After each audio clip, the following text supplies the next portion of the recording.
Hey folks, I have a big bunch of books to share with you today that were published last month, November 2023, that caught my eye. These are all books that were published by independent publishers and university presses.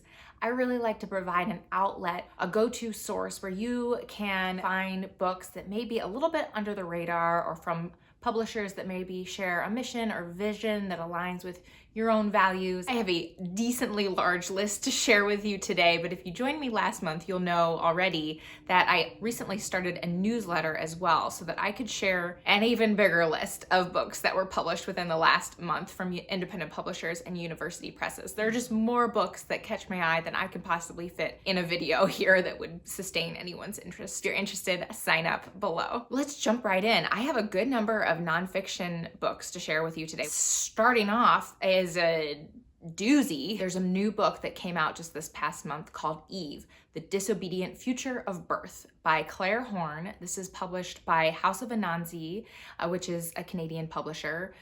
This is an exploration of modern birth from starting with the very first incubators in the late 19th century to a radical future that is apparently on our doorstep of artificial uteruses.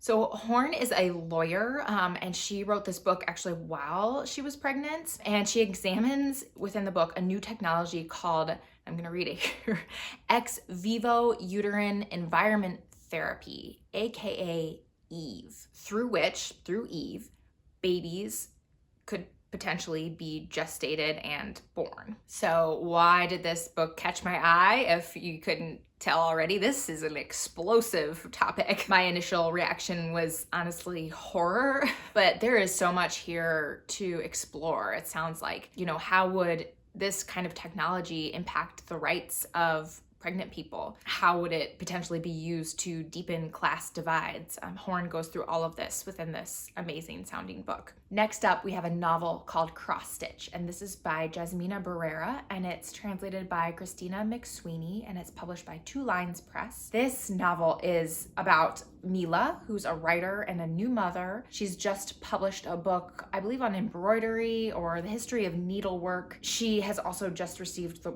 word that one of her close childhood friends has drowned. And so I believe this story weaves kind of the present time of Mila as a new mother and as a writer, along with text actually taken from her needlework book, and then flashbacks to her kind of teenage years or college years traveling with two friends, one of which is the one who drowned. So what caught my eye for this book was definitely the integration of needlework into the narrative. I think that's truly fascinating, and I also really admire and have been picking up a lot of books recently from Two Lines Press. And Elise from Elise Reads just mentioned this book on her channel because I believe she attended an event where the author was speaking or interviewing another author about the subject of women's work in fiction, which is obviously very fitting for the topic of this novel as well. There's a new book of poetry from Magabala Books in Australia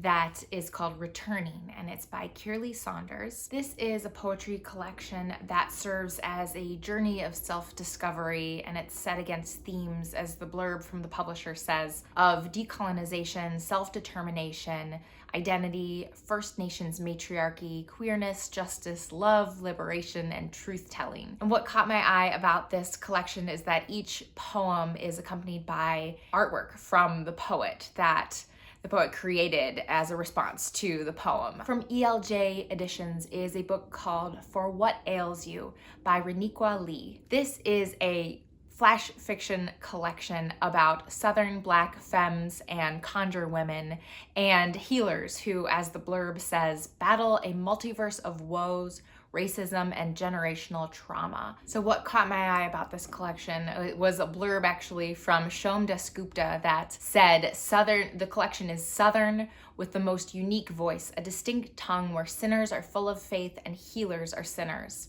And it goes on to say, For What Ails You carves its way into a new style of supernatural Black femme storytelling. From Europa Editions is a novel called Kids Run the Show, and it's by Delphine de Vigan, translated by Alison Anderson. And this is from Europa Editions, if I didn't say that already. This sounds like it's a crime thriller, and it's gotten great reviews, and I think was a big hit in France. So this is the story of Melanie, who is a French mother of two, who broadcasts her children's lives on social media, and one day her daughter is kidnapped. The other side of the story is Clara, who is a young police officer who is assigned to the case, the kidnapping case. And what caught my eye about this novel is that it's described as a very intelligent exploration of the lure of social media and the darkness and emptiness that really lurks behind this picture of domestic perfection that you often see on social media. Does my house look perfect behind me?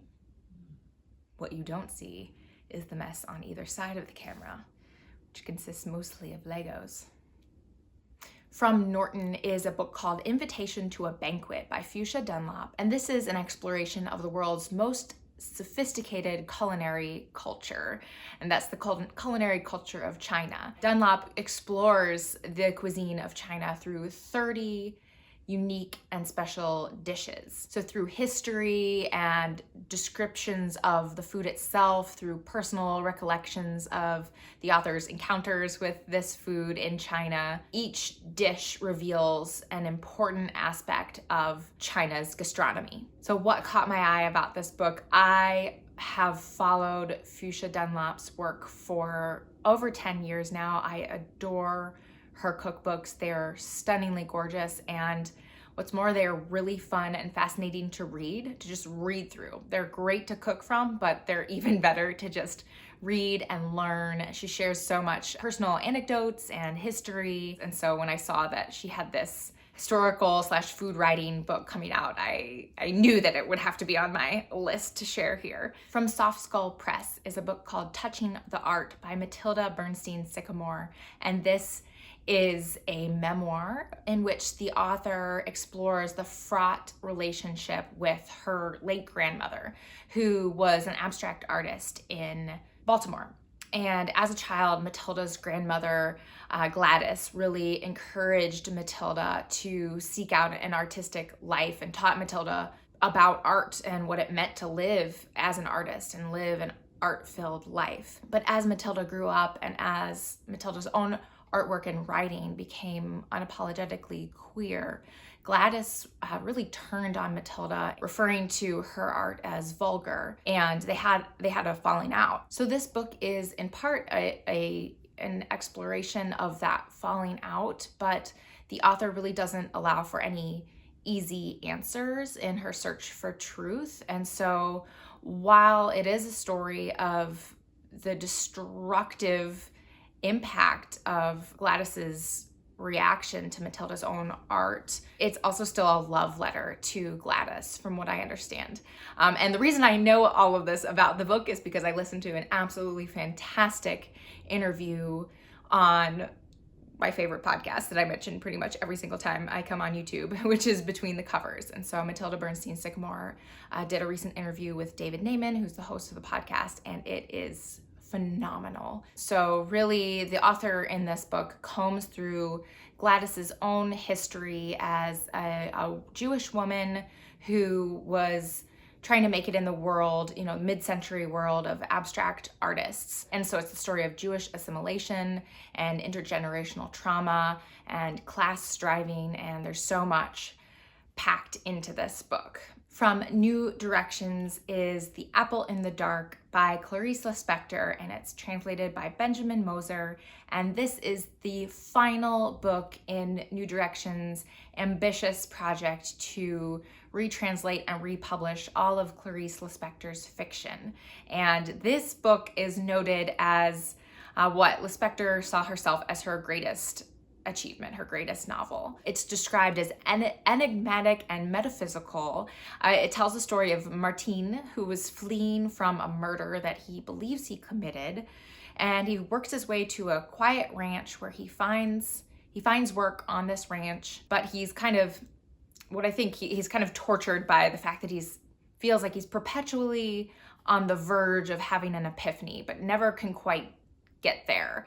And so that's the grasping for the apple in the dark. He never quite reached this level of epiphany. And a reviewer in the Chicago Review of Books recommends starting elsewhere if you are a beginner to Lispector's work, perhaps one of her short stories or one of her other novels. What caught my eye, I've had my eye on this republication of Lispector's work from New Directions, and I have the collection of her complete short stories, which per the Chicago Review of Books recommendation, I might actually start with. From Amica Press is a novel called A Ribbon of Sand by Mike Shannon, and this is set in 1982 on an island off the coast of South Carolina, and it tells the story of 15-year-old Ash, who is treated like an real outsider in the community due to everything from his long hair to his choice in music to his undiagnosed ADHD. And to make things worse for Ash, two girls are really complicating his life. One girl he has a big old crush on, and the other girl is actually a ghost who lives in a lighthouse on another secluded secret island. And so when Ash spends the night alone in this haunted lighthouse and apparently makes some kind of horrific blunder, he sets in motion events that will change his life. So why this caught my eye, both the author and the publisher are super local to me, which I love discovering publishers who are located in the Chicago area. Plus ghosts and secret lighthouses and haunted islands and 1980s vibes are kind of hard to pass up. That sounds like a pretty fantastic mixture of elements. And the author, I discovered, spent several of his years living in the South Carolina Low Country, which is a region and a culture and a natural environment that I find particularly interesting. I spent a couple of vacations on islands off the coast of the Carolinas, but I will not pretend that my experience as a child tourist brought me any kind of true knowledge of what the place is really like. So the book sounds really beautiful and an exploration of a place that I would love to know more about. From Transit Books is a short story collection called At Night He Lifts Weights. And this is by Kang Young Suk and is translated by Janet Hong. Again, these are short stories that are by a very well-regarded Korean writer, and it's described as a disquieting vision of ecological dystopia. So why this caught my eye, Transit Books publishes incredible works of fiction. And a few of these stories in this collection caught my eye, including a story about a woman who suspects an old neighbor, a neighbor who lifts weights at night, I'm guessing. This woman suspects her weightlifting neighbor of a spate of murders. From Coffee House Press is an edited anthology of essays called American Precariat, Parables of Exclusion. So these are 15 essays about class and the caste system in the United States from a whole range of well-respected writers.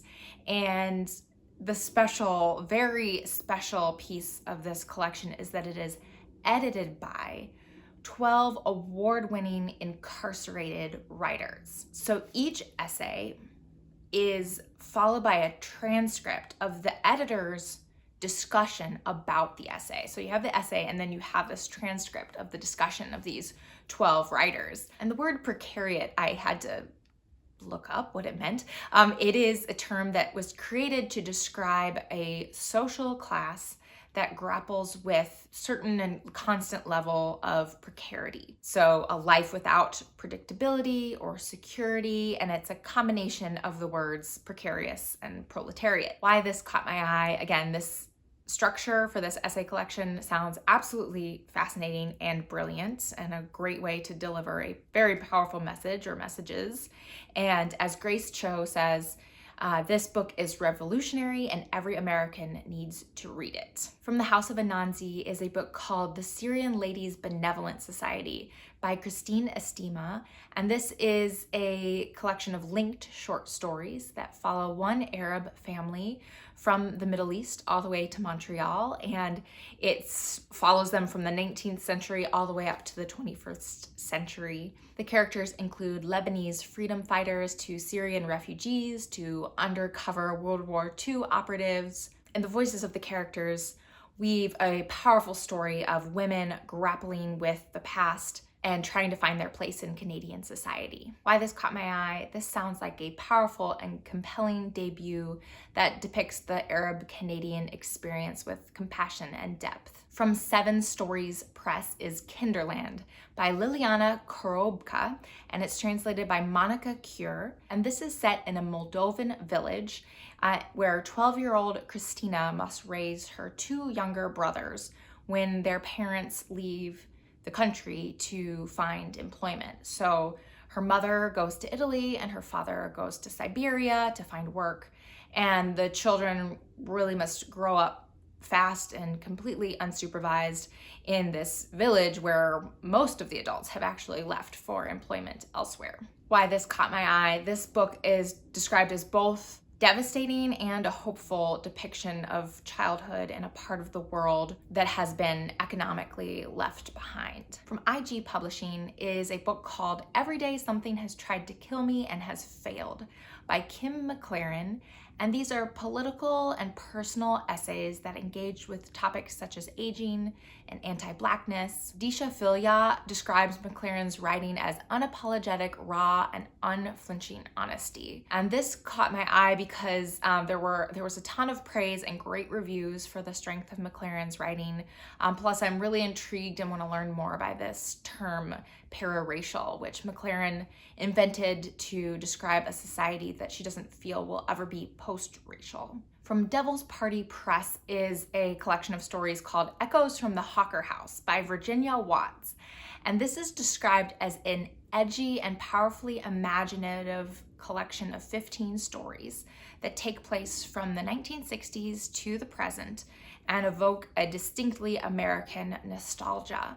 And many of the stories sound like they're very chilling and dark and take place like in the deep woods of Pennsylvania, but all have really believable characters and a lot of family drama. The title story refers to a 13-year-old boy who tries to convince his friends that their neighbor, Mr. Hawker, has been transporting a body, or was seen, that he had seen him transporting a body in a wheelbarrow. So why this caught my eye, there is remarkably little description of this book on the publisher's website, but it received a glowing starred review from Kirkus. I went to the author's website and learned that she is someone who finally pursued writing after her kids were in high school and college, and has seen just a lot of great success since then. And I found that really inspirational and great. So, and the collection, the review on Kirkus sounded amazing. So these stories sound kind of like right up my alley. I also want to mention a self-published novel called The Deseret Reckoning by Matthew L. Huffman.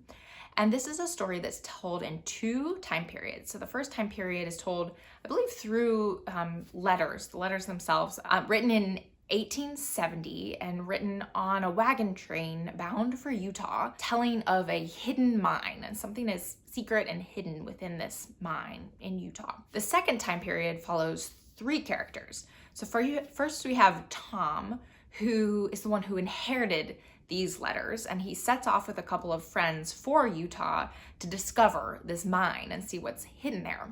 The second person in the more modern time period is Susan, who works at the Smithsonian Museum, and she found a copy of these letters from 1870. And so she sets off to Utah to find Tom to try and discover what's going on from a historical perspective. She sees the historical value in the letters and whatever is in this mine, I believe.